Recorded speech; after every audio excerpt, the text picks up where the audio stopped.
तो हमारा टॉपिक चल रहा है सीपीसी और वो ऑलमोस्ट हमारी ख़त्म होने वाली है। अब सारों को पता होगा इस बात का कि हमारी सीपीसी ख़त्म होने वाली है। उसमें हमने सीपीसी जो स्टार्ट किया that is from the institution of suit. Institution of suit. अब इंस्टीट्यूशन ऑफ सूट को हमने कहाँ देखा जी? ऑर्डर मैडम बताएंगी आज। ऑर्डर 4 और सेक्शन 26 और 4A नहीं है जी? है, ठीक है जी। नेक्स्ट स्टेप कौन बताएगा जी? अगला स्टेप कौन सा होता है? अच्छा, समन्स और नोटिसेज। शाबाश। ऑर्डर 5 और सेक्शन सुमन बुकमन। शाबाश। नेक्स्ट 2 स्टेप्स कौन से होते हैं? रिटन स्टेटमेंट और शाबाश। रिटन स्टेटमेंट कौन से लॉ के तहत होती है? ऑर्डर 8 के तहत। और parents of parties and consequences of non appearance and consequences of non appearance, order 9। अच्छा, इसके बाद हमने अगला स्टेप क्या देखा था? जहन देखिए, बंद कीजिएगा जी। नेक्स्ट हमने देखा कि इसके बाद 2 फेजेस खोलते हैं। जब भी कोई दावा इंस्टीट्यूट होता है उसके बाद जो वेरी नेक्स्ट काम होता है वो समन्स या नोटिस का होता है। इस एक चीज़ मैंने इसमें बताई थी कि इंस्टीट्यूशन के बाद एक चीज़ आप कहते हैं कैफियत। फ़ौरन ये इंटरव्यू में बड़ा सवाल पूछा जाता है कि नहीं मुझे ये बताएं दावा दायर करने के बाद अगला काम कौन सा होता है, ना कि वो समन्स और नोटिस से पहले कैफियत जिसको इंस्पेक्शन ऑफ डॉक्यूमेंट्स कहा जाता है। वो एक फॉर्मा लगाते हो आप कौन सा? ऑर्डर 13 रूल 1 का, ठीक है ना। जो जो document produce on first hearing करते हो ना, वो डॉक्यूमेंट, वो कैफियत को उर्दू में इसको कैफियत कहते हैं, ठीक है। वो करने के बाद वो कहता है कैफियत क्या होती है कि कौन कौन से डॉक्यूमेंट नेक्स्ट किए हैं, ठीक है।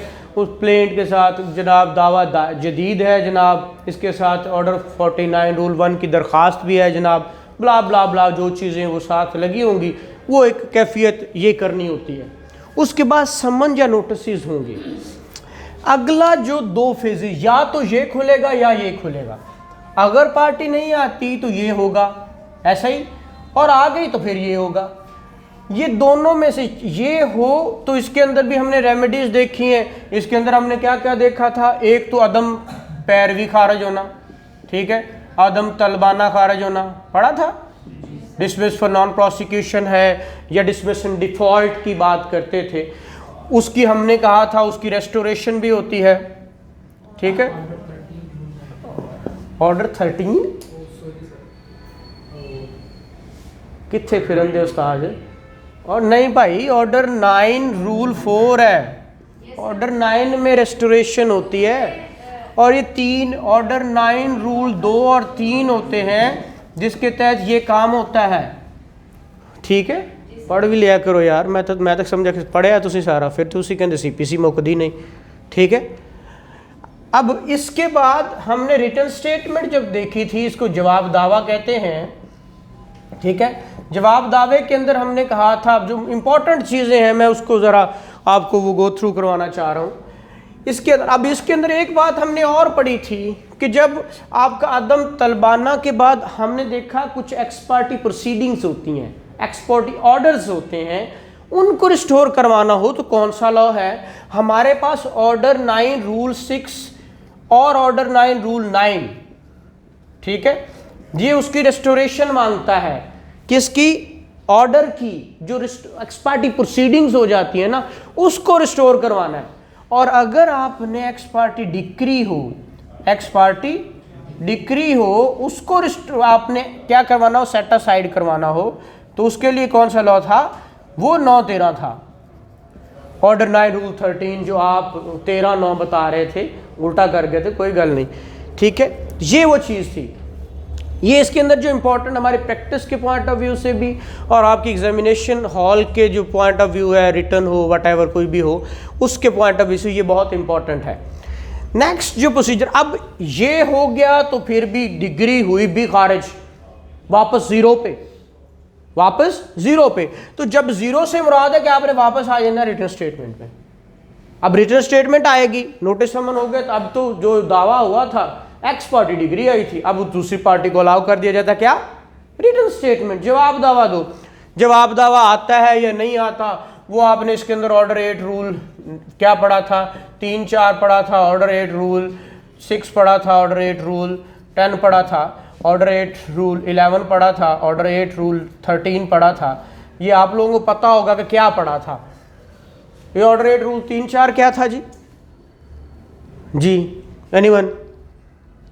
बहुत पढ़ दियो ना सी, मैं कहा चलो। हाँ जी, शाबाश, लिस्ट ऑफ, हाँ जिसे क्या कहते हैं, फर्द पता, ठीक है। अच्छा, इसमें क्या था, फरिश्त वारसान, ठीक है। एनज की सी भुल गए सारे, शाबाश, रिकॉल करो। मैं कहता हूँ मेरे टाइम का कोई दिन कोई नहीं होता, क्योंकि जिवें कहते ना मरन की तैयारी मरन तो पहले कर लो। तो पता किस दिन मरना, क्यों जी, किसी को पता है? तो इवें तैयारी भी रखा करो, एग्जाम भी किसी वेले भी आ जाते हैं जी। इसको क्या कहते हैं, आपने सेट ऑफ कभी पढ़ा होगा? ओह वही वही वही, शाबाश, एक्सक्यूज मी। अच्छा नेक्स्ट, इसको क्या कहते हैं, जब आप प्लेंट को क्या होती है आपकी, खारिज हो जाती है, क्या, या दावा आ जाता है या फिर आपका रिटर्न रिप्लाई का हक खत्म कर दिया जाता है, क्या कर दिया जाता है, स्ट्रक ऑफ राइट कर दिया जाता है, या जजमेंट पास कर दी जाती है, पासिंग ऑफ जजमेंट और स्ट्रक ऑफ द राइट, ठीक है। तो ये था, और इसके अंदर वो इवेसिव डिनायल था या स्पेसिफिक डिनायल था। आपने कहा था जिस वक्त आपने किसी भी दावे का जवाब देना है तो क्या करना है, डिनाई करना ना, डिनाई डिनाई डिनाई जी। अगर स्पेसिफिकली नहीं तो वो क्या होगा, इवेसिवली होगा, तो उसको क्या अमाउंट टू बी एडमिशन। अगर अब आपका इवेसिव डिनायल होगा तो वो क्या होगा, अमाउंट टू बी एडमिशन। तो ये हमने देखा। उसके बाद हमने कहा ये दोनों आने के बाद तीसरा अगला काम क्या होगा, जब दोनों पार्टीज आ गए तो इशू फ्रेम होंगे, क्या होगा, फ्रेमिंग ऑफ इश्यूज, ठीक है। ऑर्डर, शाबाश, ऑर्डर 14, ठीक है। अब इशू फ्रेम होने के बाद इश्यूज, फ्रेमिंग ऑफ इश्यूज को उर्दू में क्या कहते हैं मैडम, वज़गी तनकीहात, वज़ाह करना या तनकीहात को, ठीक है, वज़गी तनकीहात, ठीक है, तनकीहात, ठीक है, वज़े करना, तनकीहात, तनकीहात इश्यूज, ठीक है। अब इश्यूज फ्रेम करना, ओपीडी ओपीपी आप लोगों को मैंने पढ़ा दिया था डिटेल में, जिन्होंने नहीं पढ़ा वो यूट्यूब पे पढ़े मैं सारा कुछ, आप वहाँ से पढ़ लीजिएगा। इसके बाद हमने नेक्स्ट क्या देखा था, इश्यूज फ्रेम होने के बाद क्या होता है, शाबाश, लिस्ट ऑफ विटनेसेस आती है, लिस्ट ऑफ विटनेसेस, ऑर्डर 16 और रूल 1। फिर हमने क्या देखा था, इसके बाद क्या होता है, recording of evidence, recording of evidence आपका ऑर्डर 18। और फिर हमने क्या देखा था रिकॉर्डिंग ऑफ एविडेंस के बाद, जजमेंट और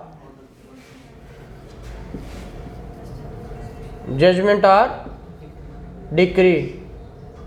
तो जजमेंट और डिक्री है, ये ऑर्डर कौन सा था, और रूल और सेक्शन 33, शाबाश, की लतीफ़ा सुना है जी। नेक्स्ट, इसके बाद हमने क्या पढ़ा था, अब हमने ये कहा था कि ये चीज़ें, अब जब इंस्टीट्यूशन की थी ना तो हमने ऑर्डर 1 भी पढ़ा था, ऑर्डर 2 भी पढ़ा था, ऑर्डर 3 भी पढ़ा था, ऑर्डर 6 पढ़ा था, ऑर्डर 7 पढ़ा था, ठीक है। ये सारे हमने इंस्टीट्यूशन के टाइम पे पढ़े थे।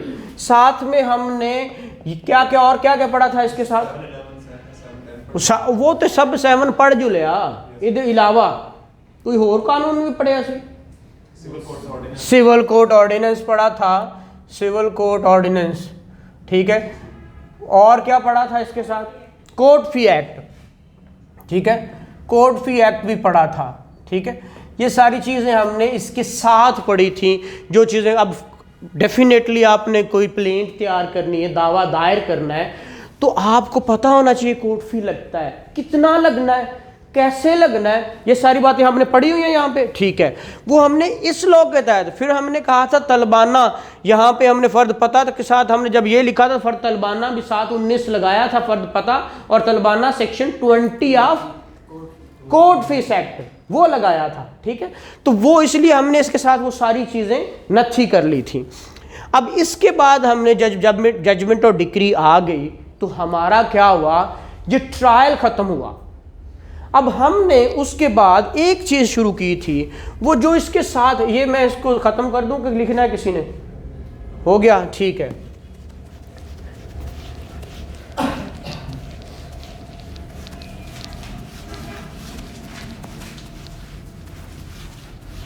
अच्छा, हमने ये देखा कि जब अपीयरेंस ऑफ पार्टी या कॉन्सिक्वेंस नॉन अपीयरेंस के बाद हमने फ्रेमिंग ऑफ इश्यूज किए, तो उसके बाद हमने लिस्ट ऑफ विटनेसेस लेके आए और फिर हमने एविडेंस लेके आए।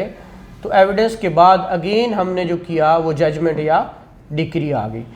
यहाँ पे आपका ट्रायल ख़त्म हुआ, तो हमने कहा कुछ चीज़ें ऐसी होती हैं जो ट्रायल की साइड बाय साइड चलती हैं, ठीक है। जहाँ ज़रूरत पड़ती है वो वहाँ पे आ जाती है, जैसे कि आपका जो है लोकल कमीशन, ठीक है, शाबाश, इसको इंसिडेंटल प्रोसीडिंग भी कहते हैं, ठीक है।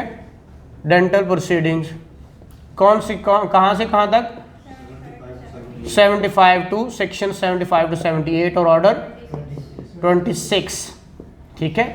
फिर हमने कहा इसके साथ और भी कुछ है, इस सप्लीमेंटल प्रोसीडिंग, शाबाश,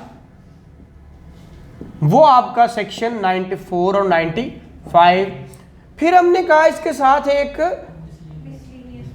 मिसलेनियस, ये सारी मिसलेनियस और क्या क्या आता है, शहबा, वो एग्जाम्पशन हमने ये पढ़ा था। तो इसके अंदर उसने कहा था जो बाय लॉ एग्जाम्प्ट्स हैं, जैसे 132 से 135 हमने पढ़ लिया था, ठीक है, इसके साथ पढ़ लिया था। फिर हमने इसके साथ और भी कुछ पढ़ा था लास्ट टाइम, शाबाश, और कहते की ने यही तो पूछ रहा हूं, तो मैंने नहीं पता है। इंटरप्लीडर सूट, क्या पढ़ा था, इंटरप्लीडर सूट। चलो शुक्र इन्ना ते मैनू खुशी हो रही कि लॉ याद है, वो याद हुए ना हुए है, ठीक है। इंटरप्लीडर सूट सेक्शन 88 और ऑर्डर क्या था मैडम, 35, ठीक है। फिर हमने, ये लास्ट में मैंने कहा था appointment of receiver, appointment of receiver, ये कौन सा लॉ था, ऑर्डर 40, शाबाश, SRA, स्पेसिफिक रिलीफ एक्ट, ठीक है, ये साथ में। और फिर मैंने कहा था आपका एक होता है सूट बाय और against minor or government, minor unsound mind या गवर्नमेंट, ठीक है। माइनर के लिए ऑर्डर कौन सा था, 32, और गवर्नमेंट के लिए सेक्शन 79 टू 82, शाबाश, ठीक है। ये मैंने कहा इनकी ज़रूरत, ये ट्रायल का ताल्लुक इसका सिर्फ इतना है कि ये कभी आके स्टेप इनटू शूज होंगे, अदरवाइज मेजॉरिटी के टाइम पे हर वक्त ये इनका काम नहीं होता। जिसका हर वक्त काम होता है वो ये चीज़ है, जिसने हर वक्त आपके मत्थे लगना ही लगना है, ठीक है। आप कोर्ट में कोई भी सिविल दावा करेंगे तो आपको इन चीज़ों के मत्थे लगना है, यहाँ तक ट्रायल कंक्लूड करेंगे। ये सारी के सारी, कभी लोकल कमीशन की बारी आएगी, कभी आपको इंसिडेंटल प्रोसीडिंग या कभी सप्लीमेंटल की जरूरत पड़ेगी, कभी इंटरप्लीडर सूट, शाज़ो नादर को सालों बाद एक कोई अगर ऐसी प्रपोजिशन आ गई हो तो हमने करना है, नहीं तो नहीं करना। फिर आपका रिसीवर भी कभी कभार अपॉइंट होता है, ठीक है। और फिर इसी तरह गवर्नमेंट के खिलाफ भी आप कभी कभार दावा करते हो या गवर्नमेंट आपके खिलाफ दावा करती है, शाज़ो नादर। और इसी तरह आपने माइनर हो, बच्चे हों या कोई पागल शख्स हो, अनसाउंड माइंड हो, तो उनका प्रोसीजर क्या है। ये सिर्फ आपको प्लेट्स लिखने की आसानी पैदा करते हैं कि अगर गवर्नमेंट के खिलाफ दावा करना है तो कैसे करना है। कहता डायरेक्ट मत करो, पहले नोटिस दो किसको, गवर्नमेंट को, फेडरल गवर्नमेंट है या प्रोविंशियल गवर्नमेंट है, कोई भी गवर्नमेंट है, उसको नोटिस दो 2 महीने का, ठीक है। फिर उसको वो अगर आपको अप्रूवल नोट वो नहीं है जवाब देते तो फिर आप दावा करो। अगरवाइज ये नोटिस नहीं करोगे तो क्या होगा, उसको खिलाफ आप एक तो कभी भी ये नहीं कह सकते कि उनके खिलाफ कोई वारंट इशू करो, या फिर उनसे कोई कॉस्ट नहीं मांग सकते। ये सारी चीज़ें जो आपके ड्रॉबैक्स हैं वो ये हैं, ठीक है।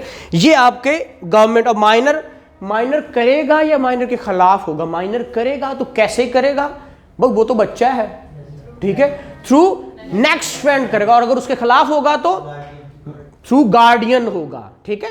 तो ये चीजें देखनी है, जब वो करेगा तो थ्रू नेक्स्ट फ्रेंड करेगा, जब उसके खिलाफ होगा तो थ्रू गार्डियन होगा। तो ये चीजें इसमें ये सर सिर्फ और सिर्फ उसको क्या कर रहे हैं, मेकअप कर रहे हैं।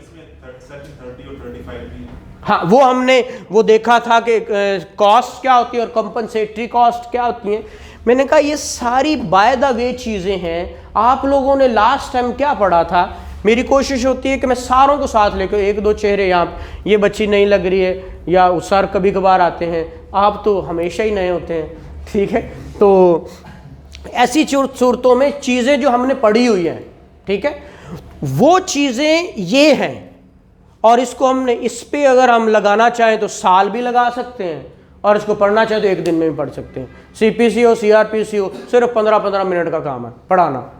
सीपीसी पूरी पढ़ लोगे, सीआरपीसी पूरी पढ़ लोगे, और गारंटी के साथ पढ़ के उठोगे यहाँ से।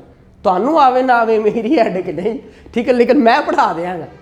अच्छा, ये बात हो गई यहाँ तक। अब अगला आप लोगों ने ये यहाँ तक तो मैंने सारे पढ़ा दिए थे। ये पढ़ाए हो, ये पढ़ाए हो, पढ़े की पढ़े नहीं पढ़ा की है। मैं इन दोनों में टॉपिक में से क्या पढ़ा है, रिसीवर पढ़ा है जी। आप सुना था उस दिन, वो तो सर ने पढ़ा दिता होना, इतने बैठे तो घर की पढ़े है।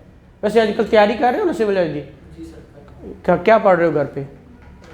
जनरल नॉलेज का पोर्शन है वो कवर कर रहा हूं, और उसके अलावा इंग्लिश का। सही, ऐसे नहीं पढ़ा जाता बेटा, खैर वो आपकी मर्जी है। अच्छा, ये आप लोग मेजोरिटी को मैंने कहा था पढ़ के आओ, वो आप लोगों ने पढ़ा जी। मैडम तुसी तो मैं कमाल है यार, कहाँ है सीपीसी? हाँ ये मैं हुने पढ़ा देना उस्ताद, तो थोड़ा छुरी थले साल है हुने पढ़ लेने आप, ठीक है। ऑर्डर 40 निकालिएगा सर। हाँ, बल्कि 39 को भी मैंने जिक्र किया था। ऑर्डर 39 भी इंटरलोक्यूटरी ऑर्डर्स, और आपको वो बताई थी जो आपकी वो होती हैं वो 40 जी। ये देखें अपॉइंटमेंट ऑफ रिसीवर, अगर 44 पढ़ोगे तो सिंपल उसके अंदर जो आपने पढ़ा हुआ ना स्पेसिफिक, उनमें सिर्फ ये लिखा है कि आप अपॉइंटमेंट रिसीवर के लिए सीपीसी में चले जाए। बड़ा खूबसूरत पढ़ा आपने, ठीक है। उधर सिर्फ इतना लिखा है कि उधर तुर जाओ, और कुछ नहीं जो लिखा उधर। अच्छा, यहाँ पे कहता है appointment of receiver, where it appears to the court to be just and convenient the court may by order, क्या करेगा, appoint receiver of any property whether before or after decree. किसी पर रिसीवर जब होता है ना कि और किसी के पास है नहीं, उन्हें देनी है भाई, बंदा और कोई नहीं है, ठीक है। अब यहाँ उसको दूँ तो मैं जस्टिफाइबल नहीं, उसको दूँ तो जस्टिफाइबल नहीं है, तो मैं किसको दूँ? किसी भी एक बंदे को अपॉइंट कर दिया जाता है, और उसको अब डिक्री से पहले या डिक्री के बाद, जब कोर्ट की कन्वीनियंट है, जब कोर्ट समझे ये इंसाफ के तकाजे यहाँ पे हैं, तो पहले वो उसको क्या करेगा, अपॉइंट करेगा। फिर remove any person from the possession of custody of the property, जिदे को पहले से उदे को लैके उन्होंने देती जाएगी, ठीक है। जिसके पास पहले थी मौजूद, उससे लेकर किसको देनी है, रिसीवर को। फिर commit the same to the possession custody और मैनेजमेंट ऑफ रिसीवर, अब उसको रिसीवर को दे देनी है। फिर and confer upon the receiver all such powers as to bringing and defending suits and for the realisation, management, protection, preservation and improvement of the property, the collection of the rents and profits thereof, the application and disposal of such rents and profits and the execution of documents as the owner himself has are such of those powers as court thinks fit. सारी powers उसको दे दी जाएंगी। कब इस property के मतलब case भी तुम लड़ो, इस पे जो कोई उगाही करनी, ये रियलाइजेशन का वर्ड सुनते हो ना, अक्सर आप सब्जी वालों को देखते हो, किसी को या किस्तों वालों को, तो एक बंदा रखा होता परमानेंटली, वो क्या जाता है पैसे इकट्ठे करने जाता है, इधर आओ इधर आओ, तो उसको रियलाइजेशन कहते हैं। उगाही करनी, जो पैसे बकाया जाता है वो उस पर आते रहते हैं। उसकी मैनेजमेंट, प्रोटेक्शन, प्रेजर्वेशन सारी जिस वक्त रिसीवर अपॉइंट हो जाएगा तो उसके हवाले कर दी जाएगी। ठीक है, next, nothing in this rule shall authorize the court to remove from the possession or custody of property any person whom any property to the suit has not a present right to the remove. जिसका right, अब यही बात है कि अगर तो court इस rule को ऑथोराइज नहीं करता, कोर्ट को किसी को ऑथोराइज नहीं करते कि किसी ऐसी प्रॉपर्टी जिसका राइट रिमूव करने का हो ही ना, कि इसको आप उठा ही नहीं सकते, मालिक ही है तो पहले ही मालिक है और जैसे मालिक है तो उसको आप रिमूव नहीं कर सकते, तो वो कोर्ट ऑथोराइज भी नहीं है कि उसको रिमूव करके किसी रिसीवर को दे। ये डिस्प्यूटेड होती हैं ज़्यादातर, तो ऐसी सूरतों में उसको क्या करता है, वो रिमूव करता है। रेम्यूनरेशन, अब ये एवं नहीं होगा, ये रिसीवर पैसे लेगा, ऐसे जैसे कि उसको अपॉइंट किया गया है, कोई नौकरी दे दी, कोई जॉब दे दी है, वो उससे पैसे लेगा। The court may by general special order fix the amount to be paid as remuneration for the services of the receiver. फिर duties every receiver so appointed shall, अब हर काम पैसे भी लेने इन्होंने अपॉइंट भी करता, पर उसकी ड्यूटीज क्या है? मैंने बहुत दफ़ा कहा है what is difference between duty and liability, ये किसी बच्चे ने यहाँ पे पूछा भी था। ठीक है, क्या डिफरेंस होता है बेटा लाइबिलिटी और ड्यूटी में? जी बेटा आप, जी सुमन बुकमन, जी सर, जी सर आप ही ने पूछा था, जी जी सर, ड्यूटी और लाइबिलिटी में क्या फर्क है? आप तो मुंह थले कर लो। ठीक है जी, आप बताने की कोशिश। जो है उसके वो चार्जेस होंगे जो, शाबाश, उसकी रेम्यूनरेशन उसको दिया जाएगा। लाइबिलिटी जो है वो फ्री ऑफ कॉस्ट होगी। नो, मतलब उसके ऊपर लाइबल होगा कि, तो मैं तो वही लाइबिलिटी लाइबल से ही है जी, डेफिनेटली। हाँ ड्यूटी, अब लाइबिलिटी में तो लाइबल का वर्ड यूज हो रहा है ना, लाइबिलिटी और liable, liable is a noun और लाइबिलिटी इज अ क्या, इज अ क्या, एब्स्ट्रैक्ट नाउन। आगे चलो, एक ही चीज दे, दो नाम ने ना, कॉन्सेप्ट क्या है इस चीज का? जी लाइबिलिटी होती है जो आपको हर राइट की टुवर्ड होती है, हर शख्स की है, वो इंपोज नहीं की जाती, कभी भी इंपोज नहीं की जाती, वो अंडरस्टूड है, हर एक की है। अगर मेरा राइट है तो किसी ना किसी की लाइबिलिटी है, ये इंपोज नहीं की जाती। हाँ अगर आप इन्फ्रिंज करोगे, रॉन्ग होगा, आप ले सकते हो भाई इससे मुझे लो, लेकिन ड्यूटी है ये इंपोज की जाती है। जैसे आपने कहा कि उसके पैसे या वटएवर किसी तरह, ये तुमने करना ही करना है, ये इंपोज की जाती है। ठीक है, और लाइबिलिटी इंपोज वो तो होती है हर राइट के, every right has its liability. Right and liberty क्या होते हैं, लाइबिलिटी क्या होते हैं, आपस में डायरेक्टली प्रोपोर्शनल होते हैं। ठीक है, furnish such security if any as the court thinks fit, duly to court to account for what he shall receive in respect of property। वो कह रहा है भाई जेड़ा तू उथों रिसीव करना उदा एक अकाउंट खुलवाओ। ठीक है, एक अकाउंट, और फर्निश सिक्योरिटी करेगा कि भाई कल को तुम लेके दौड़ जाओ तो कोर्ट कहाँ से तुम्हें ढूंढता फिरेगा, तो पहले एक सिक्योरिटी जमा करवाओ, तो वो सिक्योरिटी लेगा उससे। ठीक है, हो ही नहीं सकता, तो फिर वो रिसीवर ही अपॉइंट नहीं करेंगे ना, जिसको रिसीवर अपॉइंट करेंगे उससे सिक्योरिटी ज़रूर लेंगे। जैसे आप गार्डियन अपॉइंट होते हो तो पहले बॉन्ड देते हो, श्योरिटी बॉन्ड, वो कौन से लॉ के तहत देते हो?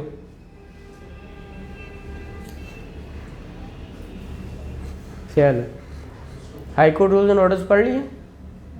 नहीं, चलो पढ़ना, हाई कोर्ट रूल्स वॉल्यूम 2 पढ़ना। ठीक है, हाँ अब हूँ पहुँचे उथे। ठीक है, submit his account at such period and in such form as the court directs, और फिर अपना अकाउंट भी जमा करवाएगा ना, ये मैंने पहले बता दिया कि मेरे अकाउंट के अंदर या इस वक्त क्या क्या पड़ा हुआ मेरे पास पैसे, ठीक है। जैसे गार्डियन को कहा जाता है, सेम गार्डियन वाली बात है ना, गार्डियन को भी कहा जाता है अपने अकाउंट तुम्हारे कितने पैसे हैं तुम्हारे पास पड़े हुए वो भी जमा करवाओ, जो वो भी बताओ, स्टेटमेंट्स निकलवा के दो ताकि मुझे पता चले कि ये बच्चे की प्रॉपर्टी तो नहीं खा रहे, सारे अपने अकाउंट में तो नहीं डाल रहे, तो वो चीज़ें ये भी करेगा। फिर pay the amount due from him as the court directs, और अगर उसने स्टेटमेंट जमा करवाई उस अकाउंट की जो खुलवाया था और उसके तरफ कोई पैसे बाकी हैं उसका भाई वो भी ले आके दे, ठीक है, जो आपकी तरफ बनते हैं वो भी ला के दो। And be responsible for any loss occasioned to the property by his willful default or gross negligence। अगर उसके पास होते हुए उसको कोई नुकसान पहुंचता है या उसकी गफलत की वजह से, तो ऐसी सूरत में वो उसका लायबल भी होगा, वो रिस्पॉन्सिबल होगा, ठीक है। And for enforcement of receiver's duty, अब वो नहीं इन्फोर्स करता तो कैसे इन्फोर्स करवाई जाएगी? Where a receiver fails to submit his account at such period and in such form as the court directs, or fails to pay the amount due from him, court directs, or occasion loss to property of his willful gross, the court may direct, वो पिछले सारे काम उसने repeat किए, the court may direct his property to be attached, उसकी अपनी property, and may sell such property and may apply the proceeds to make good any amount found to be due from him or any loss occasioned by him and shall pay the balance if any to the receiver। उसकी property में से उसको cell करके कुछ भी करके या उसके ऊपर जो अटैच की है, तो फसल खड़ी थी, प्रोसीड है ना, फसल को काट के बेच दिया, जितनी में से उसका खर्चा था, वो लॉस जो उसने नुकसान किया वो पूरा हो गया, उतने वो रख लेंगे, बाकी बकाया उसको दे देंगे, ये ले लो। फिर वैन कलेक्टर में भी अपॉइंटेड, कलेक्टर भी रिसीवर अपॉइंट हो सकता है। जैसे गार्डियन, मैंने बार बार एग्जांपल क्यों दे रहा हूँ, सेम डिट्टो सारे रूल्स गार्डियन पे अप्लाई होते हैं, ठीक है। उसी तरह जैसे कलेक्टर गार्डियन अपॉइंट हो सकता है, तो गार्डियन कलेक्टर यहाँ पे रिसीवर भी अपॉइंट हो सकता है। और फिर उसके वही जैसे कौन सा, where the property is land paying revenue to the government, land of which the revenue has been assigned or redeemed and the court considered that the interest of those concerned will be promoted by the management of collector, the court may with the consent of collector appoint him to the receiver of such property। उससे पूछकर अगर चाहते हैं तो उसको, अगर वो properly manage करके, अगर लैंड ही आपकी रेवेन्यू वाली है, लैंड रेवेन्यू वाली है, तो फिर प्रॉपर्टी क्या करेंगे, उस कलेक्टर से पूछकर उसको क्या कर देंगे, रिसीवर अपॉइंट कर देंगे। तो ये कॉन्सेप्ट ऑफ रिसीवर था जो मैं रोज़ बोलता हूँ। इसी तरह आपका suit by or against minor and suit by or against government है, टू ऑर्डर 27 और 27A, ठीक है, 27, ये मैं दूसरे लिख रहा हूँ, आपने ये वाले लिखने हैं, आपको पता होने चाहिए, ठीक है। ये रोमन और ये भी रोमन ही है, जब भी आपने लिखने हैं पेपर के अंदर तो यही लिखने हैं, ए वाले ना लिखाना, ठीक है। ये रोमन ही लिखा करो क्योंकि रोमन ही इसके अंदर है। हम वैसे दूसरे लिखने की यूज़ टू हो जाते हैं, तो कोशिश करो कि नेट प्रैक्टिस भी ऐसी करो कि जो वो लिखा हुआ है वही यहाँ पे करो। बाद में हम वो अंग्रेजी लफज असी उर्दू वाले लिख के ना मसजां च, तो साड़ी अंग्रेजी का बेड़ा गर्क हो गया है, क्योंकि असी किसी को लिखना हो तो वो रोमन ही लिख रहे हैं सारा, ठीक है। तो स्पेलिंग के अंदर मिस्टेक्स, क्योंकि हमारी प्रैक्टिस ऐसे होगी ना। अच्छा, ये था आपका अपॉइंटमेंट ऑफ रिसीवर। ये दोनों अब कब पढ़ने हैं आपने, ठीक है, वो मुझे बता दें या मैं अभी पढ़ा दूँ। बेटा इसको एक दफ़ा बंद की, चाय पी लें। इसी तरह स्पेसिफिक रिलीफ पढ़ने के लिए कॉन्ट्रैक्ट पढ़ना है, और कॉन्ट्रैक्ट पढ़ने के साथ साथ मिठा इतने इंजी होंगे, ठीक है। आपका कॉन्ट्रैक्ट एक्ट आएगा तो स्पेसिफिक रिलीफ एक्ट आएगा, क्योंकि contract specific performance of contracts की बात होगी। वहाँ पे कॉन्ट्रैक्ट के बिना तो आप वहाँ जाओगे ही नहीं। वो सारा का सारा वो 57, 58 सेक्शन है उसके, वो उसी के गिर्द घूमते हैं कॉन्ट्रैक्ट के। और अगर वो आएगा तो देन आपको CPC की समझ आएगी। और इसके साथ अगर CPC, ये तो प्रोसीजर है ना, वो आपका सब्सटेंस है।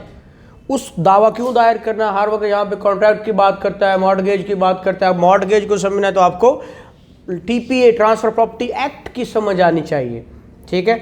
और फिर अगर आपने इसके साथ पढ़ना है तो आप कोर्ट फीस एक्ट पढ़ेंगे इसके साथ ही, जैसे कि मैंने बहुत सारी कोशिश की। और मोस्ट इम्पॉर्टेंट, ये सारी प्रैक्टिस समझने के लिए आपको अपना high court rules and orders पढ़ने हैं। उसका वॉल्यूम 1 सारा सिविल को डील कर रहा है, टोटल सिविल प्रैक्टिस को डील कर रहा है, ठीक है। वो मैंने पहले शुरू से बताया। फिर आप लोग सारे वो कहते हैं जी टाइम थोड़ा है, CPC नहीं मुक रहा, हालांकि CPC नहीं मुक रहा होंदा तो 5-7 लॉ इकट्ठे ही चल रहे होंगे ने, लेकिन कोशिश मेरी तो यही थी कि सारी चीज़ें पढ़ाऊँ।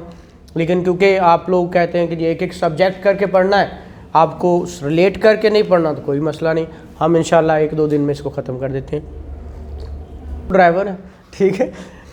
ये देखिए रूल्स, ये जो रूल्स है ना ये सारे हाई कोर्ट पे, ये हाई कोर्ट के रूल्स हैं, ये हाई कोर्ट ही करेगा, CPC के अंदर उसने लिखा हुआ है। और आप देखिए मैं हमेशा बताता होता हूँ 2 तरह के रूल्स होते हैं, एक स्टैट्यूटरी होते हैं और एक नॉन स्टैट्यूटरी होते हैं।